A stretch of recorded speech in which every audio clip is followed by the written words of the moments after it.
Бірінші сұрақ. Оқу пирамидасына сәйкес оқушылардың алған ақпаратты 30% есте сақтау үшін көрсетілім. Екінші. Өзгелерге қарағанда жоспарлауға көп уақыт жұмсау мүмкін, бірақ жоспарды тез жүзеге асыратын оқушы сипатына сәйкес келетін өлшем бұл ойлау қабілетінің жылдамдығы. Үшінші. Баланың білім дағды, білік және өз бетінше әрекет ету мүмкіндіктерін дамуына қарай орнатылатын, нығайтылатын, бөлшектенетін уақытша құрал бұл көпіршелер. Төртінші. Белгілі бір қасиеттерді қалыптастыру мақсатымен тәрбиеленушінің сезіміне, мінез-құлқына ықпал ету амалдары бұл тәрбие әдісі. Бесінші. Сындарлы оқыту теориясы негізделген тұжырым. Оқушылардың бұрынғы алған білімдері жаңа білімдермен үйлескенде ойлауы дамиды. Алтыншы. Адамдарды лайықты істері үшін ынталандыру оперантты шарттылы. Оперантты шарттылы туралы зерттеген ғалымның аты-жөні Скиннер. Оқушылардың анағұрлым толық жауап беруіне, өз идеяларын дамытуға көмектесетін сұрақ тәсілі сынақтан өткізу. Тәрбие әдісінің түрлері сендіру, жаттықтыру, мадақтау және жазалау.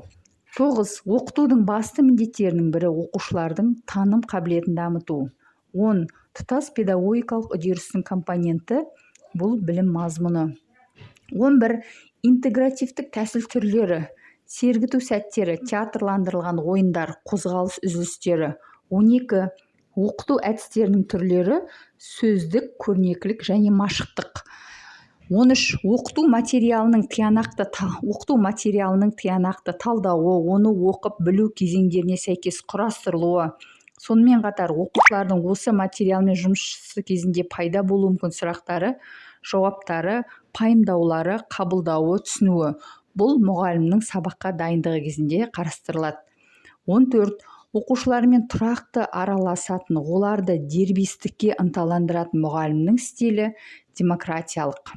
Бұл жерде дербестік деген сөз демократиялық сөзге кілт сөз бола алады. 15.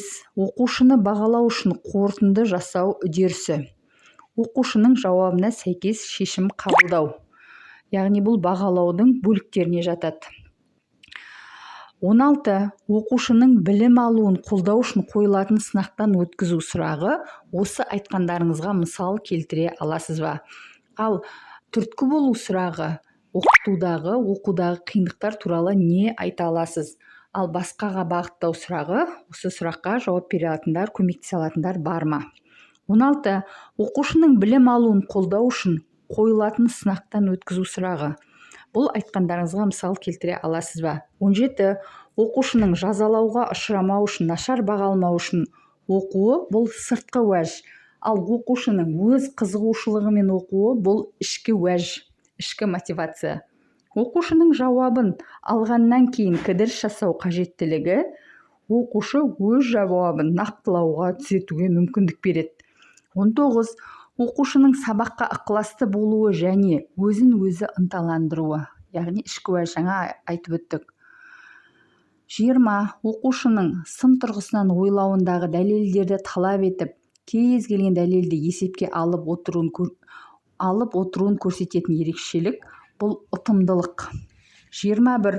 Оқыту әдісінің әдістемелік негіздері таным теориясы. 22. Оқыту әдістері анықталмайды оқушылардың қызығушылығымен. Оқыту әдістері ол мақсатқа байланысты таңдалып алынады. 23. Оқыту заңдылықтары мен құбылыстарына қатысты ілімдер мен оқыту ілімі бұл дидактика. 24. Оқыту принципінің мәні. Дидактикалық процесті ұйымдастырудағы және өткізудегі нормативті талаптар, жетекші идеялар. 25. Оқыту процесінде оқушылар меңгеруге тиіс іс-әрекеттер, тәсілдері мен ғылыми білім, білік және дағды жүйесі бұл білім беру мазмұны. 26. Оқытуда басшылыққа алатын идея, негізгі талап бұл принцип. 27. Талдау, жинақтау деңгейіндегі тапсырмаларға бағытталған сұрақ бұл жоғары дәрежелі. Бұл жерде Блум таксономиясы туралы айтылып тұр. Білу, түсіну, қолдану кезеңдеріне байланысты сұрақтар бұлар төмен дәрежелі болады. Жинақтау, талдау, бағалау кезеңдеріне байланысты сұрақтар жоғары дәрежелі сұрақтар болып табылады. 28. Білу деңгейіндегі тапсырмаларға бағытталған сұрақ төмен дәрежелі.